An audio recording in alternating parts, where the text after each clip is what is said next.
വിശ്വസ്തനായ കുട്ടി. ഒരു ദിവസം മോഹൻ പഠിച്ചുകൊണ്ടിരുന്ന സ്കൂളിൽ ഒരു വിദ്യാഭ്യാസ ഡയറക്ടർ മിസ്റ്റർ ഗിൽസ് ക്ലാസ് റൂമിലേക്ക് കടന്നു വന്നു. ഞാൻ പറയുന്ന വാക്കുകളുടെ സ്പെല്ലിംഗ് എഴുതൂ. 5 നിമിഷം തരാം. ആദ്യമായി കെറ്റിൽ എന്ന വാക്കിന്റെ സ്പെല്ലിംഗ്. ശരിയായ സ്പെല്ലിംഗ് എഴുതണം. വിദ്യാർത്ഥികൾക്ക് ശരിയുത്തരം എഴുതണമല്ലോ എന്ന പേടിയായിരുന്നു. എങ്കിലും എഴുതി. ഉടനെ മിസ്റ്റർ ഗിൽസ് ക്ലാസ് മാസ്റ്ററെ വിളിച്ചു പറഞ്ഞു, പോയി എല്ലാ കുട്ടികളിൽ നിന്നും എഴുതിക്കഴിഞ്ഞ സ്ലേറ്റുകൾ വാങ്ങിക്കൂ. മാസ്റ്റർ ചെന്ന് സ്ലേറ്റ്സ് കളക്ട് ചെയ്യാൻ ആരംഭിച്ചു. ഗാന്ധി സ്പെല്ലിംഗ് മിസ്റ്റേക്ക് ചെയ്തിട്ടുണ്ടെന്ന് അദ്ദേഹം കണ്ടു. എന്നിട്ട് അടുത്തിരിക്കുന്ന കുട്ടിയുടെ സ്ലേറ്റിൽ നോക്കി കെറ്റിൽ എന്ന വാക്കിന്റെ സ്പെല്ലിംഗ് ശരിയായി എഴുതുവാൻ ആംഗ്യം കാണിച്ചു.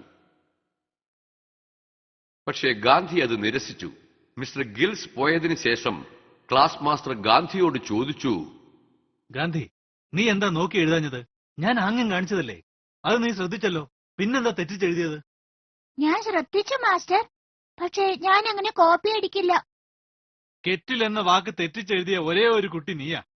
അതെനിക്ക് അറിയാം സാർ, പക്ഷേ മറ്റുള്ളവരുടെ സ്ലേറ്റിൽ നോക്കി എഴുതാൻ എനിക്ക് ഇഷ്ടമല്ല. അതുകൊണ്ടാണ് ഞാൻ കോപ്പി അടിക്കാത്തത്.